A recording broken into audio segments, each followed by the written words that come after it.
Hello everyone, how are you? This is Dr. Chavikar. Welcome to my channel Krishna Institute of Law. आज हम law of evidence की topic admission को discuss करेंगे। हम बताएंगे what is the meaning and what are different kinds of admission. This is very very important topic.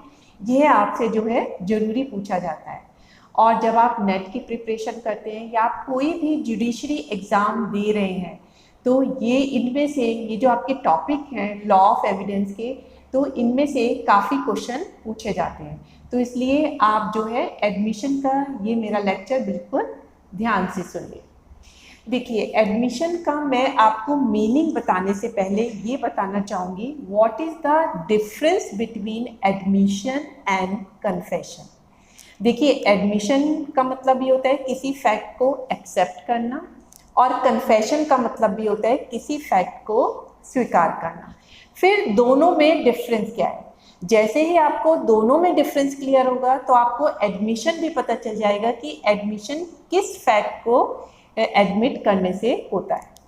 देखिए, अगर आप किसी भी एलिगेशन को, किसी भी अपराध को डायरेक्टली एक्सेप्ट कर लेते हैं जिसके बेसिस पे आपको पनिशमेंट मिल सकता है, तो वो कहलाता है कन्फेशन।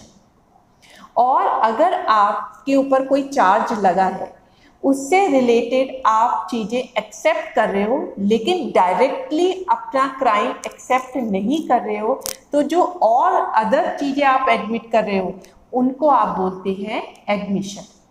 मैं आपको एग्जाम्पल देती हूँ तो आपको बिल्कुल क्लियर हो जाएगा। देखिए, एक इंसान की जो है, फॉर एग्जाम्पल ए और बी जो है हस्बैंड वाइफ है। अब जो वाइफ है उसकी जहर पीने से डेथ हो जाती है। अगर ए कहता है कि मैं दुकान से जहर खरीद के लेके आया और मैंने इसके दूध में मिला के जहर इसको दे दिया, तो ये क्या कहलाएगा? ये कहलाएगा कन्फेशन, क्योंकि वो डायरेक्टली अपने जुर्म को जो है एक्सेप्ट कर रहा है कि मैंने ही जहर खरीद के अपनी वाइफ को दूध में मिला के दिया है जिससे उसकी डेथ हो गई। लेकिन अगर वो कहता है कि मैंने ये जहर खरीदा है, लेकिन वो ये नहीं कहता कि मैंने जहर अपनी वाइफ को दिया भी है, तो इस वाले फैक्ट को जो वो एक्सेप्ट कर रहा है वो कहलाएगा एडमिशन। क्योंकि यहाँ पे सिर्फ वो जहर खरीदने की बात को एक्सेप्ट कर रहा है, वो अपना डायरेक्ट जुर्म कबूल नहीं कर रहा है कि उसने उस जहर को अपनी वाइफ को भी दिया है। तो ये डिफरेंस है कन्फेशन एंड एडमिशन में।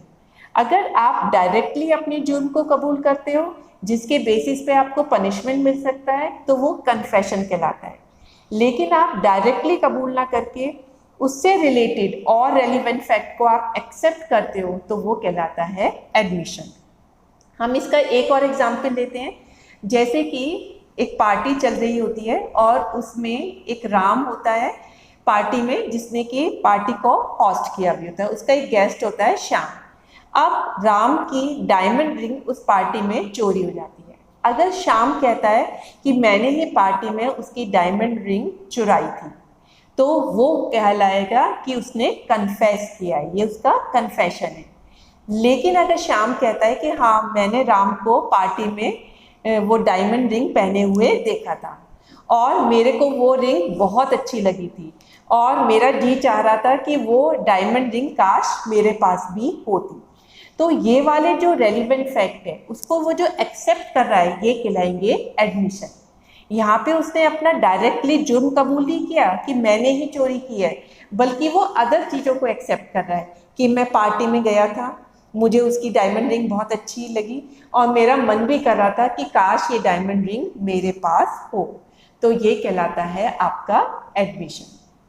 इसी हिसाब से अगर किसी के घर से कोई जो है कीमती सामान या ज्वेलरी चोरी हो जाती है, या कंप्यूटर चोरी हो जाता है, या मोबाइल चोरी हो जाता है, तो एक दूसरा पर्सन कहता है कि हाँ, मैंने इसके घर से ये चीज़ें चुराई थी, तो वो कहलाएगा कन्फेशन। लेकिन अगर वो कहता है जिस रात चोरी हुई थी उस रात मैं वहाँ पर गया था, मैंने देखा था कि मोबाइल और कंप्यूटर जो है टेबल पे रखे हुए हैं और ज्वेलरी जो है बेड पे रखी हुई है, मैंने ये सब चीज़ें देखी थी, तो यहाँ पे वो डायरेक्टली अपने जुर्म को कबूल नहीं कर रहा। वो ये नहीं कह रहा था कि मैंने देखी थी तो मैंने चुराई भी है, तो यहाँ पे माना जाएगा कि वो फैक्ट को एडमिट कर रहा है, ना कि कन्फेस कर रहा है। तो अब आपको बिल्कुल क्लियर हो गया होगा कि एडमिशन किसे कहते हैं और कन्फेशन किसे कहते हैं। तो एक तरीके से जो एडमिशन है वो स्टेटमेंट ऑफ फैक्ट होता है। तो हमने क्या लिखा है, स्टेटमेंट। तो ये स्टेटमेंट ऑफ फैक्ट होता है।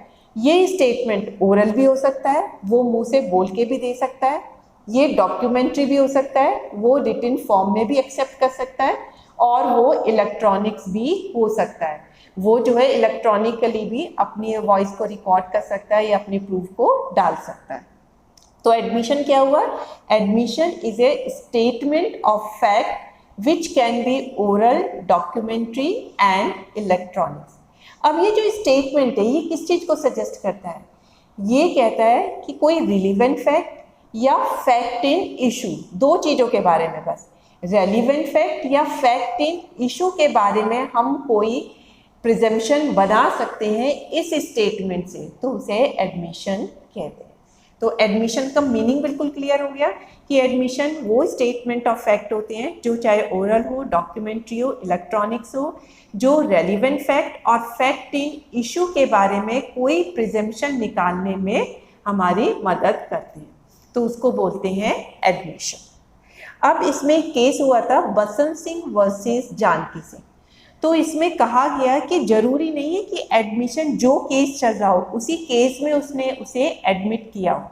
इस केस में कहा गया कि अगर प्लेंटिफ ने अपनी प्लेन डाली थी एक केस में, उसको उसने साइन किया था, वेरीफाई किया था, तो उसमें प्लेंट में उसने कुछ फैक्ट को जो था एडमिट किया था, तो उसने डाली तो किसी और केस में थी, लेकिन वो एडमिशन उसका दूसरे केस में भी एक्सेप्ट होगा।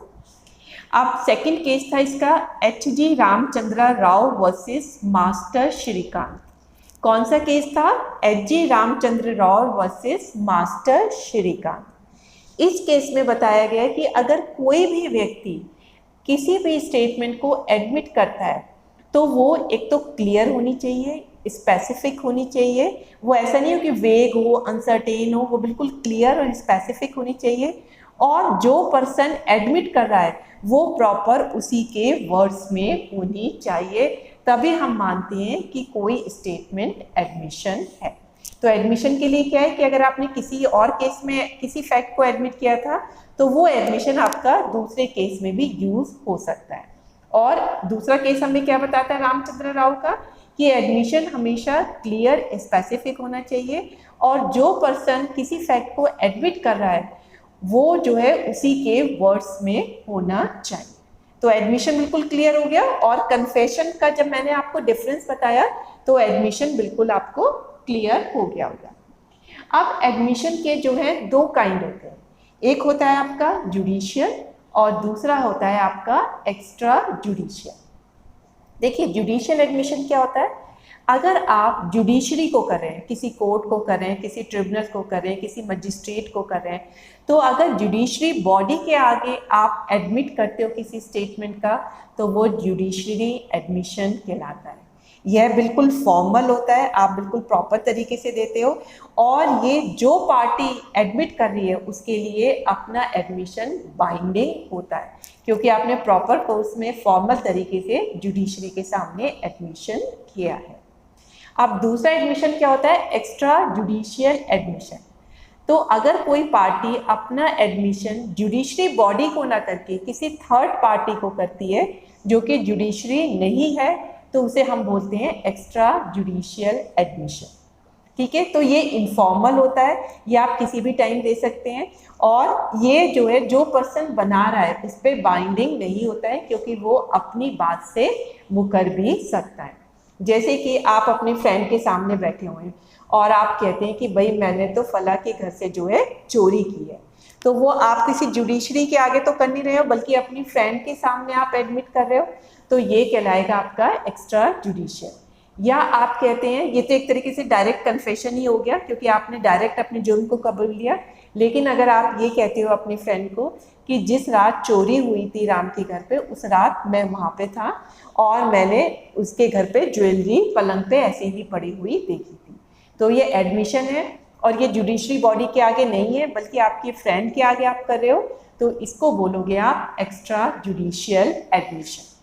तो आई होप कि आपको एडमिशन बिल्कुल क्लियर हो गया होगा, आपको समझ में आ गया होगा कि एडमिशन किसे कहते हैं और कन्फेशन। जब तक आपको कन्फेशन और एडमिशन का डिफरेंस क्लियर नहीं होता तब तक आप एडमिशन को नहीं समझ सकते।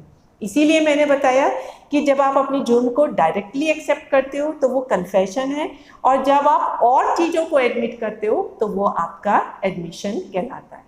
तो एडमिशन ओरल भी हो सकता है, डॉक्यूमेंट्री भी हो सकता है, और आपका इलेक्ट्रॉनिक्स भी हो सकता है। ये किसी रेलिवेंट फैक्ट या फैक्ट इन इशू के बारे में प्रिजम्पशन को बताता है। और ये दो तरीके का होता है, या तो जुडिशियल होगा अगर आपने जुडिशरी के सामने दिया है, या फिर आपका ये एक्स्ट्रा जुडिशियल होगा अगर आपने जुडिशरी को ना देके किसी थर्ड पर्सन को दिया है। तो that's all for today lecture. अगर आपको मेरा लेक्चर पसंद आया तो इसे लाइक और सब्सक्राइब करना मत भूलिए। So thank you very much.